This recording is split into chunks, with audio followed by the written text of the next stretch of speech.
Kamal homestay. আজকে আমাদের আপার সিটংয়ে যেখানে আছি সেটা হলো কামাল হোমস্টে। তো কামাল হোমস্টে হচ্ছে, আমরা গতকাল ছিলাম তিনচুলের কাছাকাছি, সেখান থেকে রাইড করে আমরা এসছি এই কামাল হোমস্টেতে।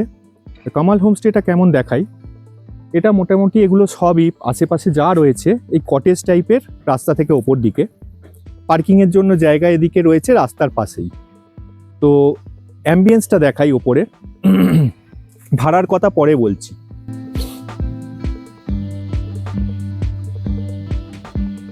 এরকম সিঁড়ি দিয়ে ওপরে উঠেই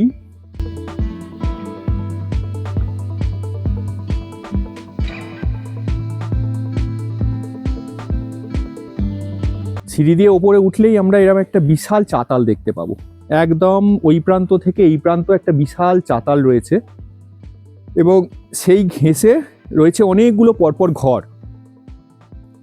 এই ঘরগুলো মোটামুটি যদি কাউন্টিং করি প্রায় 6টা থেকে 7টা ঘর, এবং এদের এই সাইডে ওপর দিকেও কিছু একটা রয়েছে, সেটা বসার জায়গা হতে পারে, ভিউ পয়েন্ট হতে পারে, আমি ওপরে গিয়ে দেখিনি।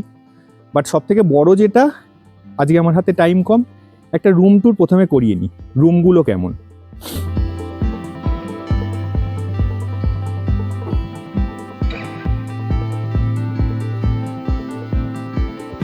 সমস্ত বিল্ড হচ্ছে কাঠের, সবটাই কাঠের। তো এই দরজা দিয়ে যদি আমরা ভেতরে ঢুকি, সবগুলোই আমার যা মনে হচ্ছে পাইন কাঠের দরজা। এই ঘরটা সব থেকে বড় ঘর, এখানে রয়েছে 2টো ডাবল বেডেড খাট। এই জানলা দিয়ে তাকালে তো পরিষ্কার কাঞ্চনজঙ্ঘা দেখা যাচ্ছে, একদম ভিউ রুমই বলা যায়।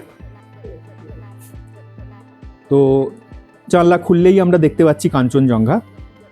এখানে মোটামুটি এই ঘরেতে যদি 5 জন আসে আরামসে থাকতে পারবে। কীরকম, এটা একটা ডাবল বেড, এটা একটা ডাবল বেড, আর এখানে সিঙ্গেল বেড। এখানে আমরা এইটাকে ব্যবহার করেছি হেলমেট রাখার জন্য। আর কি রয়েছে, 2টো চেয়ার দেওয়া রয়েছে, একটা টি টেবিল রয়েছে, এখানেও একটা টেবিল রয়েছে। আর চার্জিং পয়েন্ট একটা, 2টো চার্জিং পয়েন্টে একটু কম, আর একটু হলে হয়তো ভালো হতো না। 3টে, টোটাল 3টে চার্জিং পয়েন্ট রয়েছে। Wifi free, breakfast time 8 to 9, dinner টাইমও সেম 8 to 9। মোটামুটি ওপর দিকের অংশটা যদি ঘুরে দেখাই বুঝতে পারবেন, এদের পুরো ঘরটাই হচ্ছে একদম উডেন। এদের যতটা পেরেছে উড ইউজ করা হয়েছে। বেসিক অ্যামিনিটিস যদি বলেন, বেসিকের ওপরের লেভেলেরই অ্যামিনিটিস। আমরা কালকে ছিলাম যথেষ্ট হ্যাপি। তো আরেকটা যেটা সব থেকে বেশি ইম্পর্টেন্ট হয় লোকের কাছে, সেটা হচ্ছে টয়লেট। আসুন টয়লেটের ব্যাপারটা একটু দেখে নিই।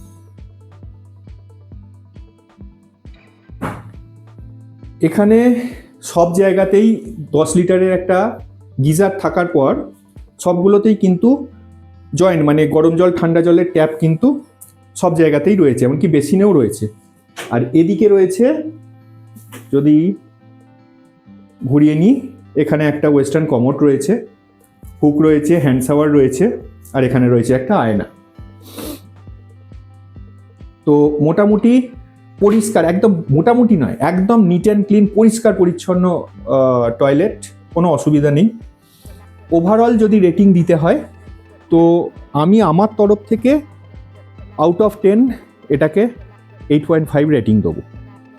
আর ভাড়ার কথা যদি বলতে হয়, ভাড়া এখানকার যেগুলো নর্মাল নিয়ম, মোটামুটি ওই 1400-1500 যেরকম রেট যায় চার বেলা থাকা খাওয়া নিয়ে, সেই একই রেট। তার মানে আপনারা যখন ঢুকছেন, তারপরে হচ্ছে লাঞ্চ, তারপরে স্ন্যাক্স। আমাদের স্ন্যাক্স দিয়েছিল ওই পকোড়া, চা। এবার এক্সট্রা যদি কিছু চান বা বোনফায়ার করতে চান সেটা করতে পারেন। আর তারপরে সকালবেলা আমাদের ব্রেকফাস্ট আসছে। ব্রেকফাস্টটা আমি দেখাতে পারবো, আগেরগুলো তোলা হয়নি। তো ব্রেকফাস্টে কি হচ্ছে আপনাদের দেখাচ্ছি। আচ্ছা, এবার দেখাবো এদের রিসেপশন আর ডাইনিং রুম। রিসেপশন, এই হলো আমরা রিসেপশনে ঢুকলাম। রিসেপশনে ঢোকার পর এটা হচ্ছে ওদের, চলে যাও, এটা হলো ওদের রিসেপশন ডেস্ক। আমাদের সকালবেলার ব্রেকফাস্ট দেওয়া হয়ে গেছে। আমরা রিকোয়েস্ট করেছিলাম একটু তাড়াতাড়ি দিতে, চলেছে, তো দেয়া হচ্ছে। রিসেপশনটা খুবই সাজানো গোছানো, বেশ স্পেসিয়াস, প্রচুর বড় জায়গা নিয়ে তৈরি হয়েছে ডাইনিং এবং রিসেপশন। একদম গরম গরম ভেজে সার্ভ করা হচ্ছে, এই যে একদম গরম গরম তৈরি। এই আমাদের ব্রেকফাস্ট সার্ভ করা হচ্ছে। আমরা চেয়েছিলাম বেশি তেল ঝাল মশলা খাবো না, তো আমাদেরকে দেওয়া হচ্ছে এখানে রুটি, তার সঙ্গে পুরি আছে একজনকার, বাকিরা সব এটা কি ছোলার ডাল, ঘুগনি, রুটি, আর ওইদিকে লুচি ভাজা চলছে। আর কিছু আছে স্যালাড ফ্যালাড জাতীয় কিছু, ওই তো পুরি এসে গেছে। এই হচ্ছে পুরি। आप लोगों का सैलाड फैलाड कुछ है भैया? सैलाड कुछ है? हाँ मिल जाएगा। अच्छा স্যালাড চাইলে পাওয়া যাবে। তো এই হলো আমাদের সকালের ব্রেকফাস্ট। এটা পুরোপুরি চা বাগানের মধ্যেই রয়েছে আমাদের থাকার জায়গাটা, মানে আমাদের দেখে মনে হচ্ছে চারপাশটা পুরোটাই চা বাগান।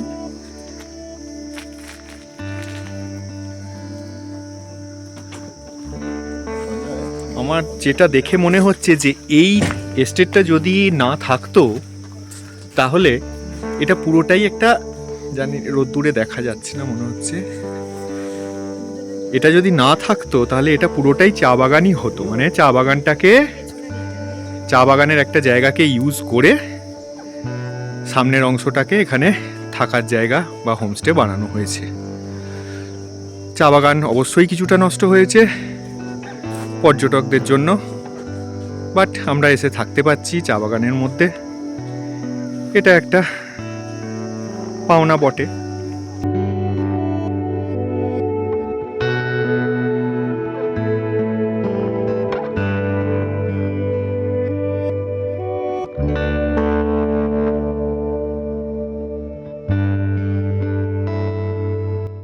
গতকাল আমরা যখন এসে পৌঁছেছিলাম তখন প্রায় সন্ধে, তো সুতরাং আমরা এখন বেরোচ্ছি।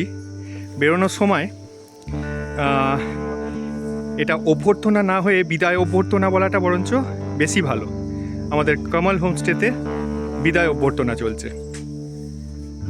এটা একটা বাড়তি উষ্ণতা, আর কিছু না। ভালো লাগলো ওনাদের এই প্রচেষ্টা, সুন্দর। Thank you.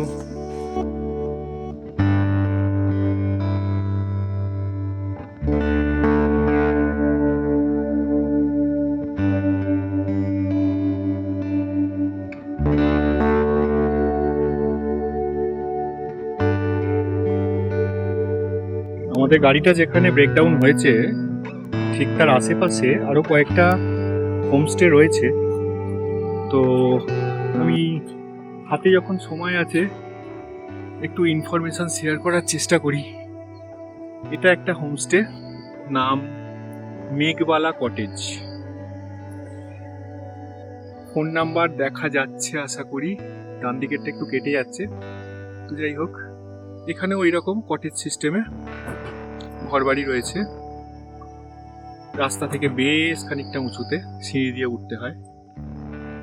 তারপরে আমরা ওখানে মেঘবালা কটেজে রিকোয়েস্ট করলাম একটু চা ফায়ের জন্য, তো হলো না। নেক্সট আমরা এইখানে একটা দেখতে পাচ্ছি হোমস্টে, নাম রাই নিবাস হোমস্টে। তো এখানে রিকোয়েস্ট করাতে ওনারা আমাদের একটু চা ফায়ের ব্যবস্থা করলেন। হোমস্টেটা এখান থেকেও কাঞ্চনজঙ্ঘার ভিউ দেখাই, এখান থেকেও কিন্তু পরিষ্কার কাঞ্চনজঙ্ঘার ভিউ দেখা যাচ্ছে। এখনো পর্যন্ত কাঞ্চনজঙ্ঘা ক্লিয়ারলি ভিজিবল। তো এখানে এই যে চাতাল রয়েছে, বসার জায়গা রয়েছে, ওখানে বসছে লোকজন, আমাদেরই লোকজন। তো এখান থেকেও কিন্তু কাঞ্চনজঙ্ঘার দৃশ্য বেশ ভালোভাবে উপভোগ করা যায়। তবু এবার ঘুরিয়ে দেখাই। এই হলো, ওখানে মোবাইল নম্বরটা রয়েছে, মোবাইল নম্বরটাও একটু জুম করে দেখিয়ে নিই। এই হলো রাই নিবাস হোমস্টের মোবাইল নাম্বার, এখান থেকে দেখতে পাওয়া যাচ্ছে। এদের এরকম কটেজ রয়েছে, এরকম পরপর সারি দিয়ে কটেজ, সারি দিয়ে কটেজ, একটা দুটো আমার মনে হচ্ছে টোটাল তিনটে, এদিকে একটা। এই হলো 3 নম্বর, না এটা কটেজ নয়, এটা হচ্ছে ওদের কিচেন এবং সার্ভিং এরিয়া। এখানে আমাদের চা হচ্ছে, এখানে আরো দুটো ঘর রয়েছে, তাহলে দুটো দুটো চারটে, টোটাল আমি চারটে ঘর দেখতে পাচ্ছি। আর এখান থেকে ভিউটা অনেকটা এইরকম, পাইন বনের জঙ্গল, তলাতে চা বাগান। এই হলো মোটামুটি অ্যাম্বিয়েন্স। খারাপ নয়, খুব হাইফাই আমি বলবো না, বাট রিজনেবল। এবার একটু চা খাই আর অপেক্ষা করি। আমাদের গাড়ি ব্রেকডাউন হয়েছে, বাইক মেকানিক কখন আসবে, দেখা যাক কি হয়।